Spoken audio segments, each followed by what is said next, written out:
다섯 분 토론자를 모시고 토론으로 들어가겠는데 먼저 토론자들을 소개해 드리겠습니다. 순서대로 김연화 소비자공익 네트워크 회장님 나오셨습니다. 그다음에 박홍식 농식품부 축산경영과장님 나오셨습니다. 그다음에 한우자조금관리위원회 이동명 팀장님 나오셨습니다. 그다음에 한국농수산대 이원영 교수님 나오셨습니다. 그리고 좌측에 한국농촌경제연구원 정민국 선임연구원님 나오셨습니다. 순서는 김연화 회장님께서 소비자 쪽에서의 어떤 시각을 좀 말씀해 주시고, 다음에 이동명 팀장님께서 생산자 쪽에서의 시각을 좀 말씀해 주시고, 그다음에 이제 한국농수산대 이원영 교수님께서 좀 말씀해 주시고, 그다음에 정민국 박사님께서 말씀해 주시고, 마지막으로 여러 가지 질문도 있고 하기 때문에 박홍식 축산경영과장님께서 이렇게 말씀을 해주시는 순으로 진행하겠습니다. 그럼 김 회장님 부탁드립니다. 네, 앞서서 김영한 원장님 또 김용훈 교수님, 주선태 교수님 이제 세 분께서 각각의 분야별로 좋은 말씀 해주셨습니다. 그래서 우선 저는 주선태 교수님께서 배양육에 대해서 오늘 아주 획기적인 이런 강의를 들었습니다. 최근에 와서 우리가 코비드19 이후에 소비자 트렌드라든가 또 소비자의 소비 패러다임이 아주 급격하게 변하고 있는 것은 사실입니다. 그러면은 최근에 보면은 유명 기업의 회장님이나 또 유명 탤런트들이 나와서 마치 이러한 고기 대체 식품에 대해서 배양육이라고 얘기를 하는데, 사실은 이 고기 대체 식품에 대해서 엄청난 기대치를 갖고 투자도 하고 하기 때문에 일반 소비자들로 봤을 때는 상당히 관심도가 높을 수밖에 없습니다. 근데 과연 이러한 대체 식품에 대해서 우리가 정부에 있어서는 좀 명확한 용어의 정리도 필요하지 않겠느냐. 그래서 이제 방금 주선태 교수님께서 말씀하신 이러한 배양육이라는 거는 세포라든가 혹은 혈청 이런 것 등을 우리가 증식을 시켜서 이거 만들어내는 것이기 때문에 이런 것은 인공고기라고 얘기를 할 수도 있겠고, 그러나 대체 육이라는 거는 마치 단백질, 고기 단백질을 대체할 수 있는 이런 식품인데도 불구하고 고기는 전혀 들어가지 않고 고기와 유사한 성분으로 만들어낸 것을 이거를 고기라고 이름을 붙이는 것이 과연 소비자들에게 있어서 혼란을 주지 않을까. 저희가 설문조사 결과에 있어서도 상당히 혼란스럽다는 소비자 답변 결과도 있었습니다. 그래서 이제 이런 용어에 대해서 지난번 수의학회 중계 학술 포럼에서도 이야기가 나와서 용어에 대한 정의는 정확하게 해야 되지 않겠느냐 했을 때 아마 식약처에서도 나와서 용어에 대한 정의를 좀 앞으로 각 부처하고 농림부하고 같이 좀 노력을 해서 이거는 해야 될 필요성이 있다는 거는 말씀을 하셨습니다. 그러면은 오늘 주선태 교수님께서 발표하신 이 배양육 연구는 이러한 소비자 패러다임이나 또 소비자들의 이렇게 급변하고 있는 예를 들어서 인구 증가라든가 또 이런 인구가 많이 증가됨으로 인해서 육류 소비를 제대로 못 해줄 경우에는 또 그에 대한 대체제, 또 아울러서 최근에 근간에 와서 이런 온실가스 등으로 인해 갖고 상당히 소비자들이 환경에 대한 관심이 높아지다 보니까 이런 배양육, 그다음에 고기 대체 식품 이런 이야기가 많이 나오는 것 같습니다. 그래서 이 배양육 연구에 대해서는 소비자 입장으로 봤을 때 산업이 이렇게 바깥에 있어서는 굉장히 이게 하두가 많이 되고 떠들고 있는데 정부가 정책적으로 이거의 제도 정비를 하는 데 있어서는 오히려 좀 늦지 않나. 그래서 연구는 반드시 필요한 거라고 생각하고 있고요. 또 그렇게 연구를 통해서 소비자에 있어서 안전성을 확보해 주는 데는 가장 중요하다고 생각합니다. 소비자는 무엇보다도 중요한 것은 식품의 안전성 확보입니다. 그래서 이런 안전성이 문제가 된다는 것은 바로 뭐냐면은 배양육에 있어서 이런 세포라든가 혈청을 이용할 때 증식 과정에서 항생제가 들어가다든가 이랬을 경우에 잔류 항생제 등으로 인해서 혹시 더 소비자 안전에 대해서 문제가 되고 있지 않은지, 이런 안전성의 문제는 어느 정도 선결을 해주고 있는 것인지, 이런 것 등이 완전 정비가 되고 나서 그 다음에 소비자들한테 산업으로 연결될 수 있도록 해야지, 만약에 그게 없는 상태에서 나오게 되면은 소비자들은 정말 무왕자왕 상당히 많이 흔들릴 우려성이 있지 않나 이래 생각하고요. 그 최근에 와서도 이제 예를 들자면은 그 고기라는 표현에 있어서도 미국 같은 경우에는 그 유구광고법에다가 규제를 해서 이런 배양육의 고기 표현을 갖다 하는 것에 대해서는 금지를 시키고 있고, 특히 유럽에서도 비건 식품에 대해서는 뭐 스테이크, 소세지, 그 다음에 패티를 이용한 이런 버거 이런 것 등을 함부로 몸쓰게 금지를 하고 있습니다. 그래서 우리도 이제 그런 것을 명확하게 해줬을 때 소비자 선택에 있어서의 바른 정보를 갈 수 있도록 하지 않겠느냐. 그러니까 예를 들자면은 이 배양육을 했을 때도 이 세포를 한 것인지, 그 다음에 또 뭐 예를 들어서 대체 식품에 있어서 식물성 뭐를 했다든지 이거를 모든 정보 표기에 있어서 표시법으로 이거를 그 제도화 시켜줄 수 있는 단계가 필요하지 않겠나 이렇게 생각을 하고요. 그 다음에 이제 두 번째로서는 이렇게 배양육에 대해서 주선태 교수님이 이 말씀하신 내용들을 들어보면은 앞으로 마치 이런 고기가 배양육으로만 다 갈 수 있는 이런 소지가 크지 않은가. 뭐 앞으로 몇십 년 뒤는 그 우리 전통육은 한 40% 되고 나머지 이런 식물성 대체 식품, 그 다음에 또 배양육 등으로 나타나지 않을까. 그래서 이게 빨리 올 수도 있겠지만은 또 한편으로는 또 소비자들에 있어서는 상당히 두려움도 있습니다. 그래서 이런 것 등을 좀 명확하게 하도록 하기 위해서는 소비자들에게 있어서 올바른 교육 정보를 좀 줘야 되지 않을까. 그래서 오늘 나온 이런 정보들을 봤을 때도 저희 소비자 단체로서 봤을 때는 과연 이런 그 배양육이 어떤 곳인지, 심지어는 배양육에 대해서 표현할 때 클린 미트라고 표현하는 것을 봤습니다. 상당히 위험하다는 거죠. 그러면은 배양육이 클린 미트면은 딴 거는 더티 미트냐. 그래서 이런 비교의 광고가 나올 우려도 있기 때문에 그런 거를 선제적으로 좀 막을 수 있도록 하는 이런 제도적 장치도 필요한 것 같고요.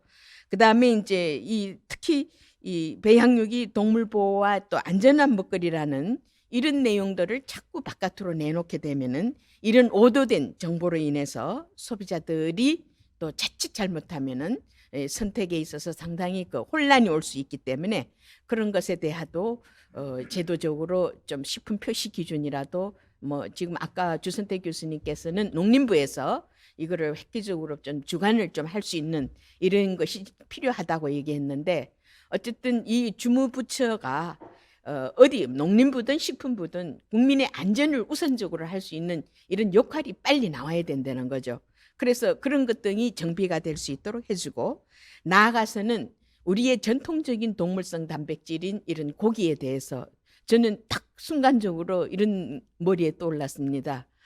옛날 영화를 한번 봤더니 설국열차에 고기 상층민인 경우에는 스테이크를 썰고, 그 다음에 하층민인 경우에는 곤충으로 만드는 양갱이를 먹는 걸 봤을 때 그런 거를 딱 두 가지로 딱 그 느낌이 싹 스쳐가는 거예요.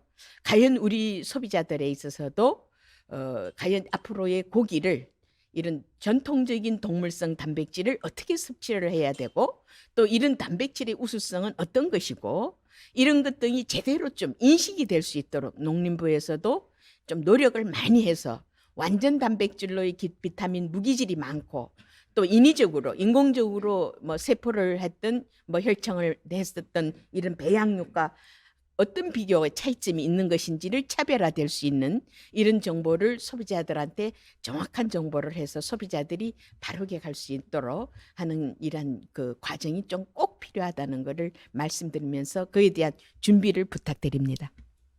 예, 김 회장님 아주 좋은 그 제언을 해주셔서 감사합니다.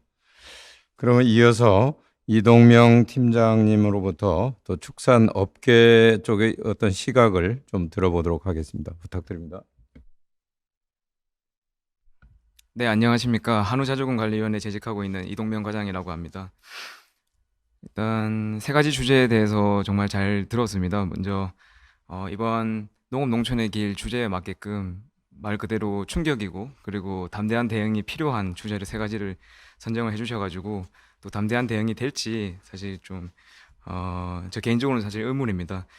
먼저 첫 번째 주제부터 차근차근 말씀을 드리면 먼저 한우산업 호황 언제까지 이어질 것인가? 호황. 저는 현재 한우산업에 적합한 용어인지 잘 모르겠습니다. 사실 디플레이트한 도매 가격과 송아지 가격을 이제 살펴보면 2002년 수준에 이제 이르렀습니다. 하지만 20년 동안 그간 20년 동안 사료비 그리고 기타 물재비 등 뭐 지속적인 등이 지속적으로 상승한 점을 살펴볼 때 주변 여건은 오히려 악화된 점이 많습니다. 그래서 호황기라고 할 수 없지 않느냐 뭐 이런 말씀을 드릴 수 있고요.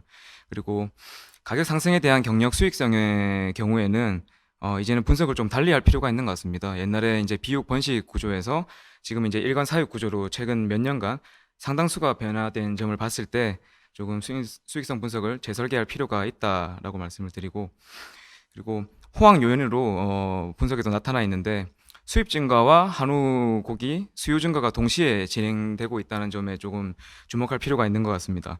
과거에는 수입량 증가가 모든 산업 관계자분들이 조금 우려를 많이 하셨습니다. 근데 하지만 최근 말씀하셨다시피 최근부터 인식이 점차 바뀌게 되었고 한우 시장의 차별화를 많은 분들이 지금 인정을 하고 계시는 부분이 있습니다. 하지만 수입 쇠고기에 대한 모니터링은 지속을 해야 된다고 생각을 합니다. 그리고 저희 자체 모니터링 조사 결과에 의하면 코로나 특수가 어떤 가정 소비 증가에 영향을 미쳤나라고 이제 살펴봤을 때 세부적으로 이제 그런 그 결과가 있었습니다. 그 중소득층에서는 오히려 한우고기 소비를 줄였다고 이제 대답을 많이 한 분이 많았었고 오히려 고소득층에서 한우고기 소비를 늘렸다고 한 대답이 많았었는데요. 그 량이 약 20% 정도 됐었습니다. 그래서 사실 코로나로 인해서 뭐 관광에 대한 우려라든지 학생들이 학교를 가지 못하고 이런 부분들도 있겠지만 거시경제 측면에서 오히려 자금 유동성과 오히려 더 밀접한 관계가 있지 않느냐 그런 생각을 하고 있습니다. 그리고 폭락이라는 단어를 조금 많이 쓰셨었는데요. 사실 폭락이라는 단어는 조금 자극적인 것 같습니다. 저는 개인적으로 폭락과 추격, 도축의 늪으로 빠지지 않는다고 저는 생각을 합니다. 그 이유가 일단 한우산업의 기초 체력이 증가된 것이 이제 가장 강력한 이유인데요. 그 이유로 일단 소장님 말씀드렸다시피 일관 사육 형태가 이제 형태로 많이 변화가 되었습니다.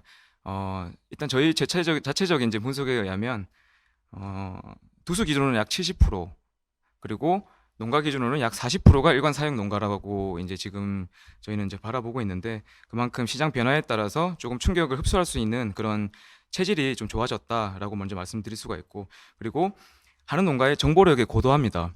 요즘 전국에서 일어나는 뭐 실시되고 있는 도매 시장의 그런 가격 시황이라든지 어떤 정부 정책 그리고 중앙단에서 행해지고 있는 그런 모든 부분들이 농가들이 뭐 지역에서도 꿰뚫고 계십니다. 그래서 그런 부분들이 예년과 좀 달라졌다는 부분들이 있을 수 있고 그리고 조절 정책의 이제 효과입니다. 대표적으로 저희 한우자조금에서 하고 있는 뭐 미경산우라든지 경산우 수급 조절 정책이 선제적으로 이루어지고 있는데 이런 효과도 그리고 앞으로 뭐 어떤 시장의 변화나 산업의 변화에 있어서 그런 정책들이 저희가 할 준비가 되어 있다는 게 또 하나의 부분이고요. 그리고 마지막으로 새로운 소비 시장을 개척할 수 있는 그런 힘이 있습니다. 그러니까 수입 시장인데요.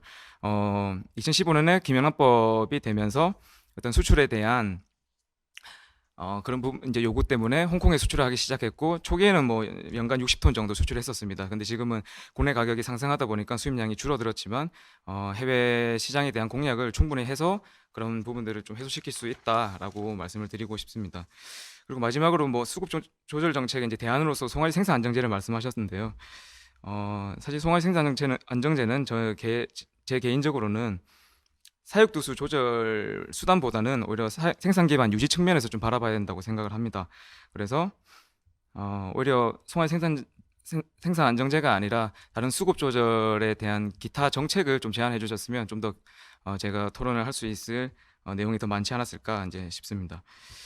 그리고 시간상 제가 마지막에 이제 두 번째 세션은 조금 나중에 기회가 있을 때 말씀을 드리고요. 세 번째 세션은 배양육 기술과 시장에 대한 이제 부분입니다. 이 부분은 사실 충격적이고 또 저희가 한우산업이 또 대응해야 돼 나가야 할 또 숙제라고 생각을 합니다. 말씀 중에 일단 배양육이 단기적으로 산업에 영향을 미치지 못한다고 이제 명시를 하셨고 그러면 장기적으로는 영향을 미친다는 것을 이제 가정을 하는 것 같습니다. 그런데 그리고 또 말씀 중에 CMT 생산을 소규모 농가에서 해서 조금 이렇게 농가 소득을 좀 보장할 수 있는 그런 부분도 말씀하셨었는데요. 소규모 농가가 해서 얻는 프로핏과 아니면 이 배양육의 대중화로 인해 가지고 전체 한우 농가가 잃어버리는 프로핏 중에 과연 어떤 게 더 큰지에 대해서 좀 생각을 해볼 필요가 있는 것 같습니다. 저는 좀 극단적인 예로 1993년도에 유알 협정이 되고 95년도에 외국산 쇠고기가 이제 처음 이제 수입이 될 때, 그리고 2000년도에 수입 생우가 이제 수입되려고 했을 때 오히려 교수님께서 말씀하신 거는 한우 농가가 직접 수입 생우를 수입을 하고 그 수입 생우를 농가에서 키워서 판매하자는 그런 뜻으로 저는 이제 좀 받아들였었습니다. 왜냐하면 그것 또한 그 당시에도 일부 조금 농가에서는 수익성이 극대화될 수 있기 때문에 그런 생각을 또 하시는 분들도 있었었고, 하지만 우리 한우 같은 경우에는 또 고유의 유전 자원이고 또 우리 농업의 하나의 이제 축으로서 지켜야 된다는 생각을 가지고 있습니다. 그래서 배양육도 좋지만 일단 이제 농업이 가지고 있는 다원적 기능이라든지 그런 자연적인 순기능에 대해서도 여러 가지 검토할 필요가 있다고 생각을 합니다. 네, 이상입니다. 예, 이 박사님 아주 좋은 그 토론 해주셔서 감사합니다. 그럼 이어서 이원영 교수님 말씀해 주시죠. 네, 세 분 발표 굉장히 잘 들었습니다. 먼저 첫 번째 한우산업의 호황 관련한 내용은 옆에 계신 이동명 과장님이랑 좀 의견이 비슷해서 그거를 스킵하기로 하고요. 다음 탄소 중립과 이제 한우산업에 관한 내용에 대해서 간단하게 얘기를 해보도록 하겠습니다. 먼저 탄소 중립은 뭐 세계적인 추세이므로 뭐 피해갈 수 없는 그런 요인이라고 생각을 합니다. 하지만 저희가 또 생각을 해야 될 거는 현재 우리나라의 농업 환경은 외국과는 좀 많이 다르다라는 점이고요.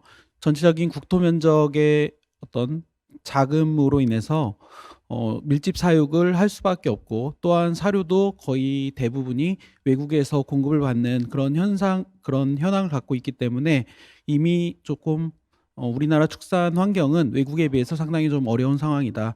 여기에 탄소를 저감해야 되는 어떤 그런 의무까지 짊어지게 된다면은 더욱더 이런 축산을 하기에 어려운 환경이 될 것이다라고 판단이 듭니다. 그래서 현재의 어떤 수치에서 수치적인 어떤 비율의 감소가 아닌 이런 우리나라의 농업 환경을 철저하게 분석을 하고 거기에 따라서 이제 감축 목표가 설정이 되어야 된다고 생각을 합니다. 그리고 일회성 어떤 뭐 지원 사업이라든지 혹은 뭐 규제를 통한 어떤 감축이 아니라 국가 차원에서의 어떤 탄소를 저감할 수 있는 그런 시스템이 구축되어야 된다라고 생각을 하고요. 마지막 배양육 관련된 주제에 대한 의견을 드리도록 하겠습니다. 먼저 배양육에 대한 연구가 이렇게 활발하게 된 과정은 저는 이렇게 보고 있습니다. 2000년대 초반에 배아줄기세포 연구가 굉장히 활발하게 진행이 됐고요. 2010년대에 와서는 이제 배아줄기세포 연구의 어떤 문제점들을 해결하기 위해서 이제 iPS라고 불리는 유도만능줄기세포의 연구가 진행이 되었습니다. 그리고 최근에 와서 이제 유도만능줄기세포의 어떤 또 문제점들을 해결하기 위해서 이제 오가노이드 연구가 진행이 되었고요. 이러한 배양육 연구가 이런 오가노이드 연구의 한 부분이 아닐까라고 저는 생각을 합니다. 그리고 이제 이런 배양육 연구가 많이 되고 이것이 산업화 된다라고 이제 발표를 해주셨는데요. 아마 단기적으로는 한우 사업을 위협한다고는 생각하지 않습니다. 하지만 추후에는 분명히 위협의 요인이 될 거다라고는 판단이 들고요. 지금 현재까지의 어떤 배양육 기술이 상용화되기 위해서는 굉장히 좀 많은 허들이 있다라고 생각을 하고요. 가장 큰 문제가 저는 근육세포의 무한 증식성이라고 생각을 합니다. 배아줄기세포와 같이 이 근육 줄기세포는 무한 증식할 수 없는 그런 환경, 그런 생리적인 특징을 가지고 있기 때문에 이것을 무한 증식시키기 위해서는 암화시키거나 혹은 유전자 변형을 시켜야 됩니다. 그래서 좀 그런 문제점들이 있지 않을까 생각이 들고요. 또한 세포 배양 시에 첨가되는 항생제 문제라든지 혹은 뭐 혈청과 같은 성장인자에 대한 뭐 그런 부분이 어떤 소비자 입장, 먹는 입장으로 봤을 때는 굉장한 또 안전성에 위협이 될 수 있다라는 그런 판단이 듭니다. 그리고 배양육 자체가 어떤 새로운 맛을 추구하는 그런 먹거리가 아니라 지금 현재 있는 고기를 모사하는 제품이기 때문에 이러한 부분이 우리 산업에 위협이 될 정도가 된다라고 하면은 굉장히 좀 많은 연구가 추가적으로 진행이 되어야 되지 않을까 생각을 합니다. 이상입니다. 예, 이 교수님 아주 그 좋은 말씀 해주셔서 대단히 감사합니다. 그럼 마지막이 아닙니다만 정민국 박사님 좀 부탁드립니다. 예, 금방 소개받은 정민국입니다. 먼저 그 세 분 발표 내용 잘 들었습니다. 먼저 김명한 박사님께서 발표해 주신 한우 산업의 전망과 대책 부분과 관련해서는 매우 시의적절한 연구가 아닌가 이렇게 보고 있고요. 먼저 사육두수 증가로 인해서 가격이 이제 조정받을 것이라는 내용, 가격 조정과 더불어서 송아지 두수와 전체 총 사육두수가 2022년 또는 2023년에 변곡점을 그릴 것이다, 터닝 포인트를 맞이할 것이다, 이런 부분은 잘 분석이 되신 것 같고, 그 다음에 그 앞에서 우리가 지금까지 호황을 누렸던 한우 가격 이 부분도 원인 분석이 굉장히 잘 되어 있는 것 같습니다.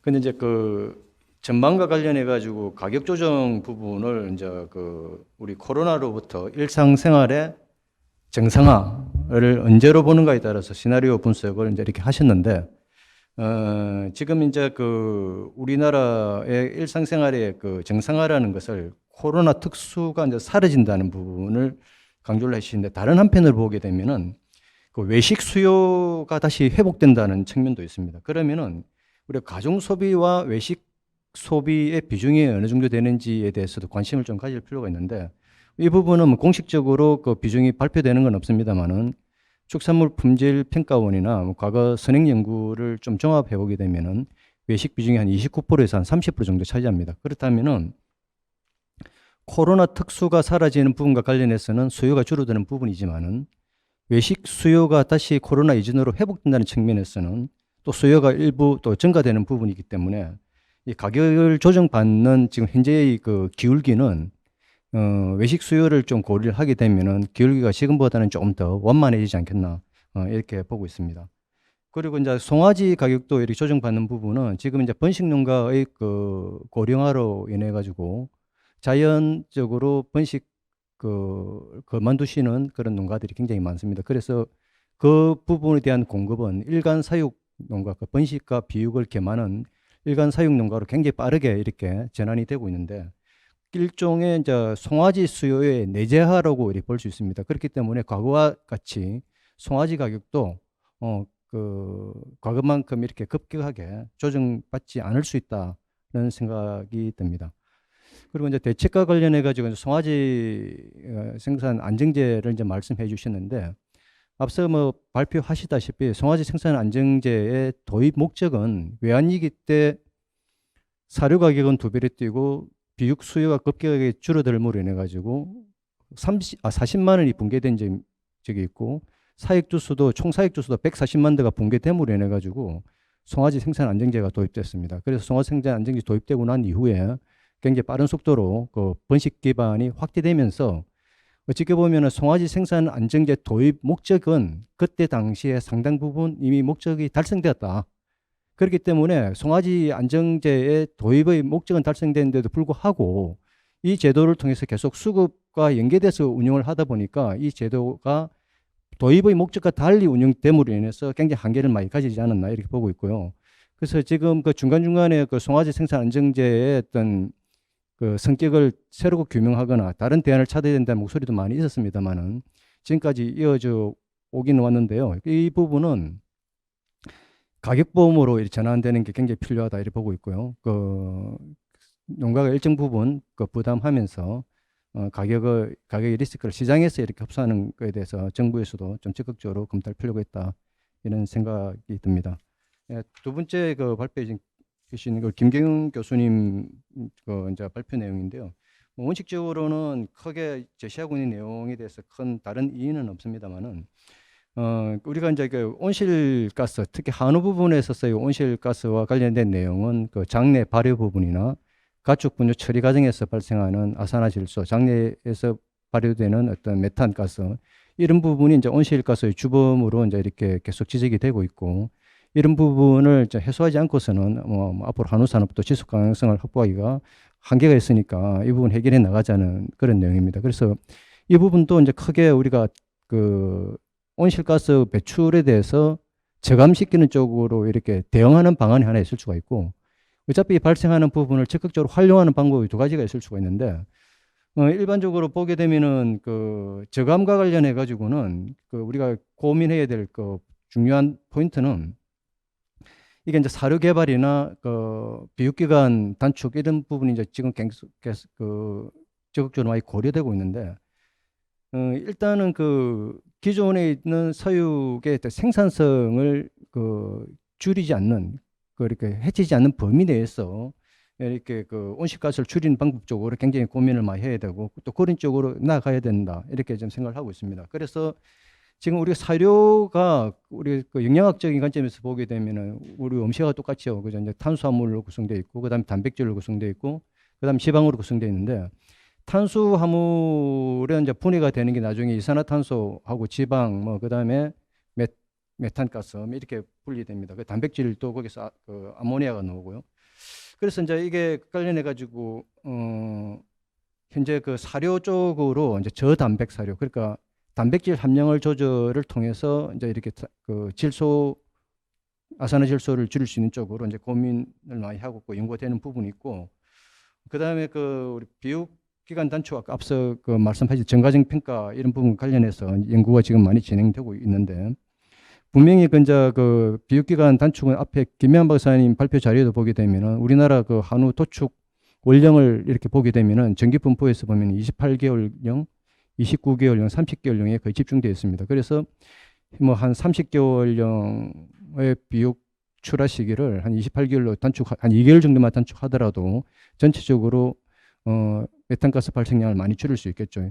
그런데 이런 어떤 그 노력은 일정 부분 우리가 고민할 수가 있는데 이것을 이제 검토할 때 현재 우리가 시장 질서를 어느 정도 이렇게 고민하고 접근해야 된다. 왜 그러냐면은 이제 이런 부분들이 이제 그 소비자 선택과 관련해 가지고 그 쇠고기 등급제하고 다 관련돼 있고 이런 부분들이 결국은 또 농가의 소득하고도 맞물려 있기 때문에 이런 부분을 추진하되 이게 걸맞는 어떤 정책도 함께 고민이 돼야 된다. 그래서 뭐냐면은 이렇게 저탄소 축산물의 시장 차별화가 동시에 진행이 돼야 되고 그와 관련해 가지고 제가 최근에 좀 이렇게 해외 사례를 살펴보니까 일본 같은 경우는 J 크레딧 이 제도로 해가지고 농가의 저탄소 노력을 통해서 이렇게 확보된 그 계산치들을 시장에서 거래할 수 있게끔 이렇게 하고 있습니다. 그래서 그런 것들이 농가의 어떤 소득을 보존해주는 일정 기능을 가지고 있기 때문에 정부에서는 이런 부분도 같이 고민해 볼 수 있지 않느냐 이렇게 보고 있습니다.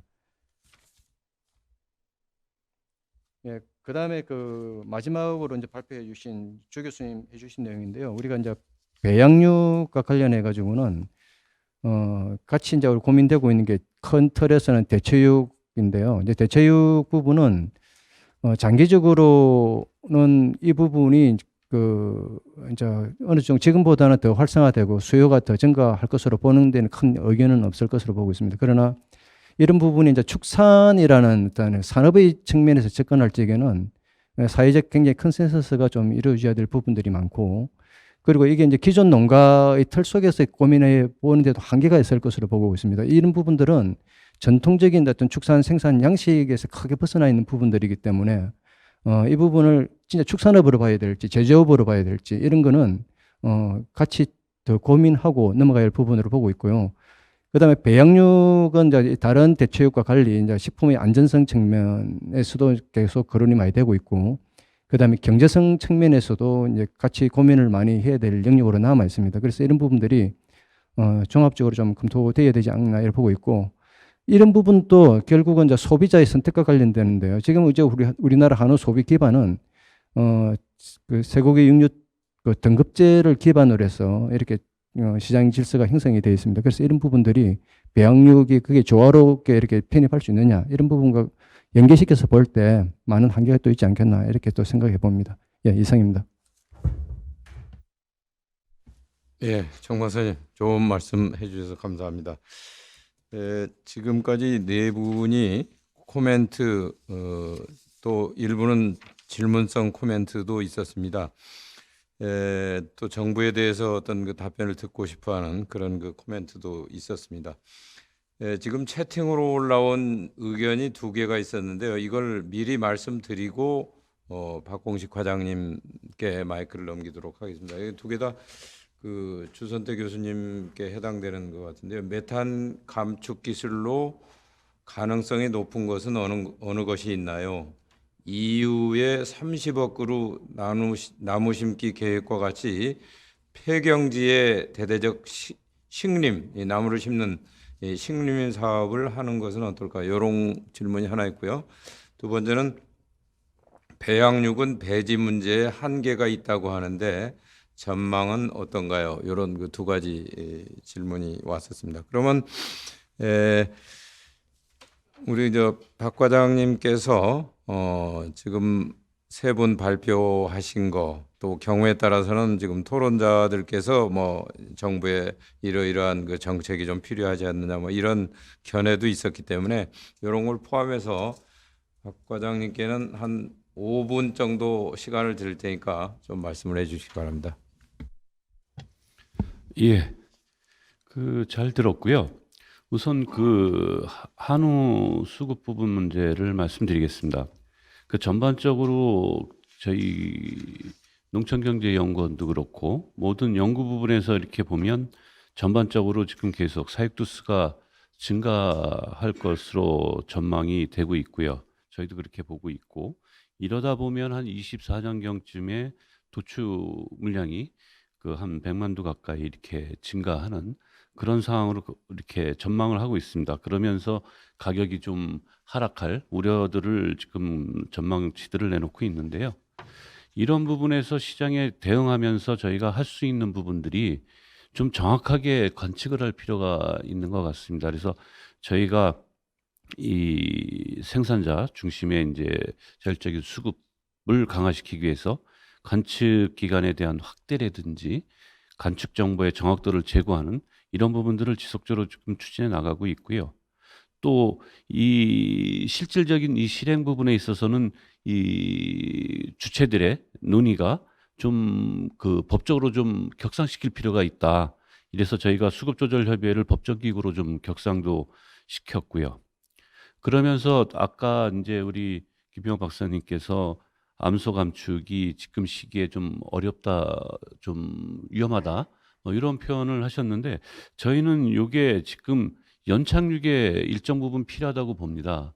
어차피 가격이 하락할 시기에는 암소가 쏟아져 가지고 그게 가격을 하락을 요인시키는 요인이 되기 때문에 2024년 이때 23년 이후에 이때 가격이 하락될 물량 부분들을 지금 일정 부분 나오게 한다고 하면은 전반적으로 연착륙 부분에 좀 필요하지 않겠느냐. 그래서 생산자 위주의 한우협회와 농협이 이 부분을 좀 일정 물량을 좀 지금 추진해 나가고 있는 거고요. 또 이런 부분들을 좀 체계적으로 또 워닝을 좀 명확하게 주기 위해서 저희가 어떤 수급 매뉴얼을 만들려고 합니다. 그래서 위기 판단의 기준이라든지 또 위기 단계별 대응책이라든지 이런 것들을 또 위기 상태에서 또 어떤 관련 기관별 단체의 역할, 절차 이런 것들을 미리 좀 만들어 가지고요.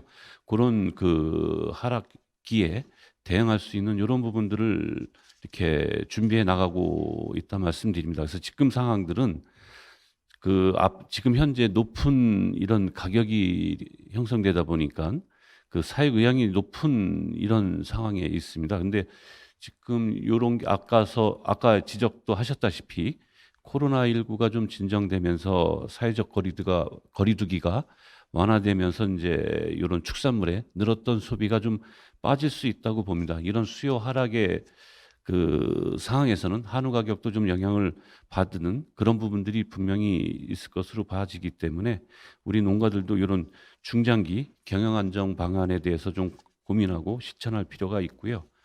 또 아까 그 송아지 생산 안정제 부분 제안을 그 세밀하게 해주셨는데요. 이 부분은 저런 부분이 있습니다. 아까 잘 그 과거에 제도에 대한 설명은 잘 해주셨기 때문에요. 그건 생략을 하고요. 이 보존금이 이 지급되는 시스템이 사육 과잉 시기에 이렇게 지급되고 이 농가의 자율 사육 그 규모 조절 노력을 사전 노력들을 좀 저해하는 좀 역효과 부분도 있습니다. 이게 수요 요인이 아닌 사육 과잉 요인으로 제도가 발동되는 이런 모순을 좀 방지할 필요도 있다. 그래서 이런 사항들을 좀 전반적으로 좀 그 검토를 해서 부작용을 최소화하고 이게 한우 산업 전반과 연계해서 저희가 지금 종합 검토할 계획입니다. 그래서 저희가 이제 조만간 그 학계 또 전문가 생산자 단체 등과 좀 이걸 협의를 해서 이런 이 모순적인 그 역효과를 좀 방지하고 그 실질적인 이런 그 틀에서 이 송아지 생산 안정제도에 좀 그 전반적인 검토가 필요하지 않겠느냐 해서 좀 추진해 나갈 그런 계획이고요. 이 아까 이제 탄소 중립 부분 관련해서는 뭐 여러 가지 부분이 있습니다. 저희가 가축 분뇨의 뭐 에너지와 또 사료 저메탄 사료 개발 뭐 이제 이런 부분인데 제가 하나 좀 중점 말씀드릴 부분은 이게 그 소사육 기간 단축 요 부분이 좀 저희도 현장에서 농가한테는 좀 중요하다고 봅니다. 이게 현재 보면은 그 한우 사육할 때 생산 측면에서는 좀 수익 극대화라든지 품질 제고 등 이런 걸로 인해서 이제 사육 기간 장기화를 가 되고 있고 곡물 사료 이전도가 이제 심화되는 좀 고투입 장기 사육 그 생산 구조가 고착됐다 이렇게 보고 있습니다. 그리고 또 그러다 보니까 이제 환경 측면에서 온실가스 배출량이라든지 뭐 이제 이런 문제들이 계속적으로 제기되고 있어서 이 사육 기간을 좀 단축할 필요가 있겠다. 그래서 사료비의 절감이라든지 온실가스를 절감할 수 있는 좀 그 대안이 되지 않겠느냐 해서 저희가 그 내년도 예산에 이 부분을 실증 실험을 하는 부분들을 담았습니다. 그리고 그 사육 단계에서 그 개월령을 좀 단축해서 내고 또 단축했을 때 기존에 이제 저희가 있는 이 기존의 구조들을 또 흐트러뜨리면 안 되지 않습니까? 그런 구조들을 잘 가져가면서 할 수 있는 이런 실증 연구를 통해서 농가에 제시하고 그렇게 돼서 좀 하는 실천적인 부분들에 대한 부분도 준비해 나가고 있다. 이렇게 말씀드리고요. 대체 요 식품 관련된 부분에 있어서는 이게 그 명칭 관리가 좀 중요하다고 봅니다. 그래서 이거에 대한 갈등들을 좀 이렇게 정리할 필요가 있다 이렇게 보고요. 일단 이 대체 식품 같은 경우에 이거는 미래의 시장이다 보니까 원천 기술이라든지 이런 데는 확보를 할 필요가 있다. 근데 이런 명칭들이라든지 또 해외 사항들 좀 모니터링해서 국제 기준에 맞게 좀 우리도 대응해 나갈 필요가 있다 이렇게 보고 있고요. 그 식약처에서도 이런 것들을 좀 전반적으로 같이 고려해 가지고 명칭 등을 검토할 계획으로 있고요. 저희도 같이 그 업계 사항들을 같이 좀 해가지고 그 검토 논의될 수 있도록 그렇게 하겠습니다. 그리고 배양육의 그 안전관리 및 기준 규격 이 부분인데요. 이것도 좀 그 많은 부분들에 대한 의견들이 있는 것 같습니다. 그래서 좀 산업계의 의견을 좀 수렴해서 그 대체 단백질의 안전관리 뭐 전문가 협의체라든지 이런 걸 통해 가지고 안전관리 기준을 좀 마련해서 이 기본적인 부분들을 좀 검토해 나갈 그런 계획을 갖고 있습니다. 예, 이상 말씀드리겠습니다. 예, 저 채팅으로 지금 추가로 질문이 하나 왔는데 그 과장님이 답변해 주셔야 될 것 같아서 넘기겠습니다. 그 배양육이 확대될 것 같은데 정부에서 한우 사육두수 관리를 좀 해야 되지 않느냐 이런 취지의 질문입니다. 배양육 시장 성장에 대비하여 정부에서 한우 사육두수 관리를 지금부터 체계적으로 해 나가야 할 것 같은데 정부에서는 어떤 대안을 갖고 있는지 궁금합니다라는 질문이 있었습니다. 지금 배양육 시장에 대해서는 저희가 좀 면밀히 검토를 하면서요. 이 한우 부분에 좀 차별화라든지 이런 부분들을 해 나가고요. 지금 한우 산업에 있어서는 좀 제일 중요한 게 지금 계속적으로 과잉상 좀 사육두수가 증가에 따라서 좀 과잉되는 이런 부분들이 있습니다. 그래서 산업 자체의 안정이 우선적으로 좀 되면서 이런 문제를 좀 같이 그 종합적으로 봐야 될 것 아닌가 이렇게 판단됩니다.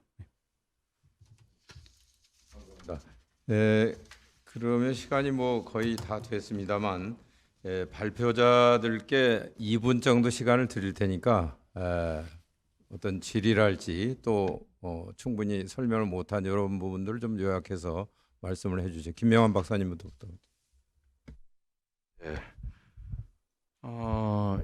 한우산업 현재가 호황이냐?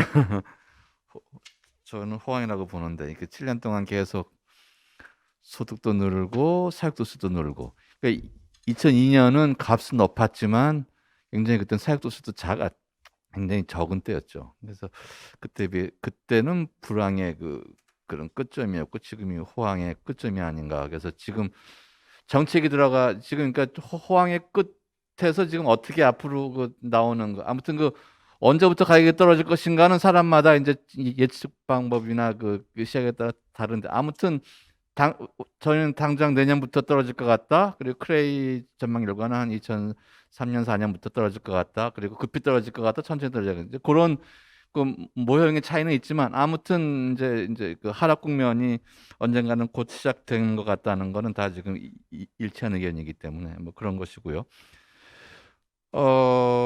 그리고 네, 시간이 없으니까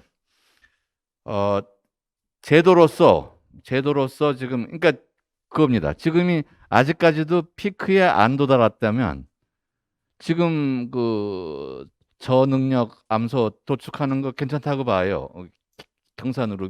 미경산으로 키우고 그러니까 아직 도달하기 전에는 미리미리 줄이는 건 좋다고 보는데 지금이 거의 피크로 와 있다면은 그게 위험하다는 거죠.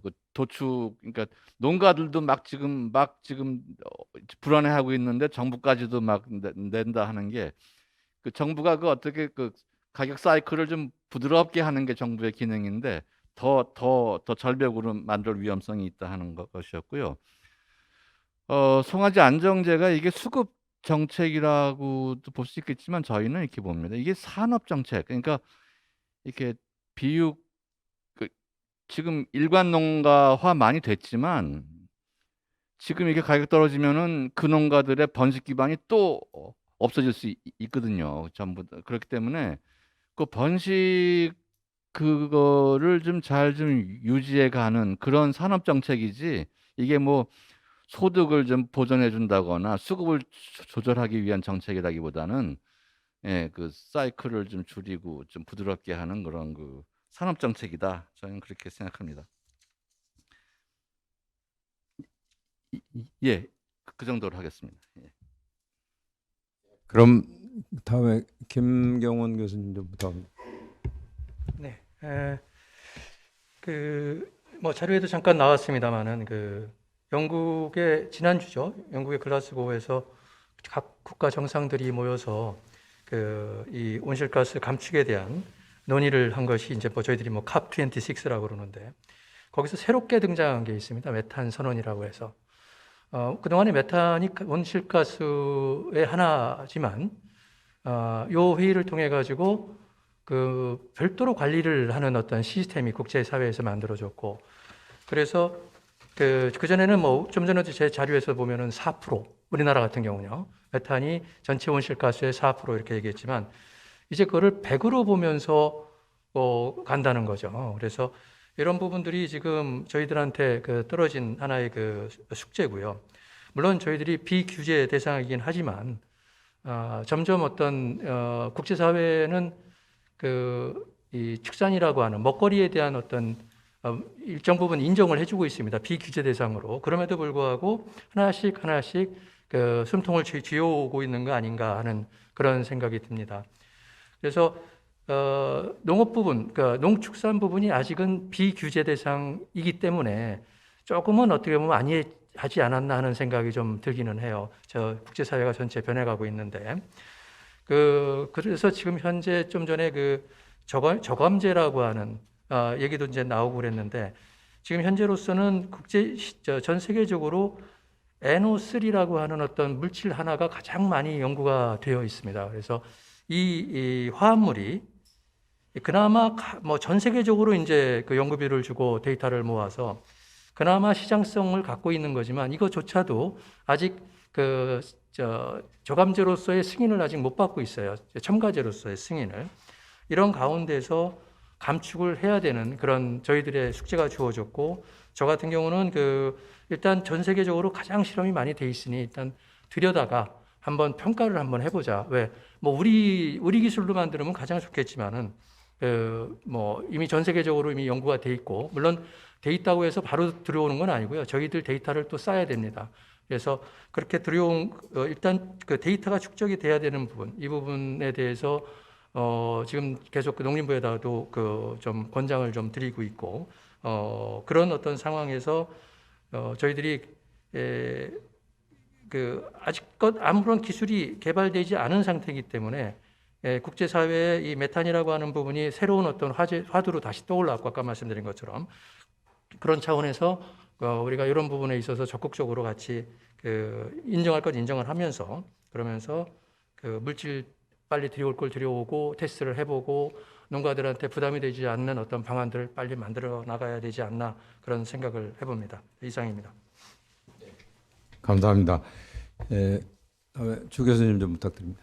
예, 지금 우리 한우 산업계는 기존에 엄청난 변화를 지금 앞에 마주하고 있습니다.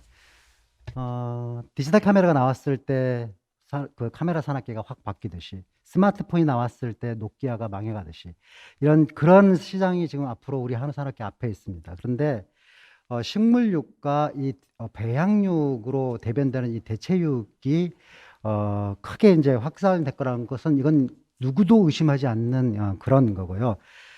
문제는 지금 한우 산업계가 가만히 있으면 이 식물육과 배양육, 특히 배양육 시장은 대기업 식품회사에게 다 뺏기고 말 것입니다.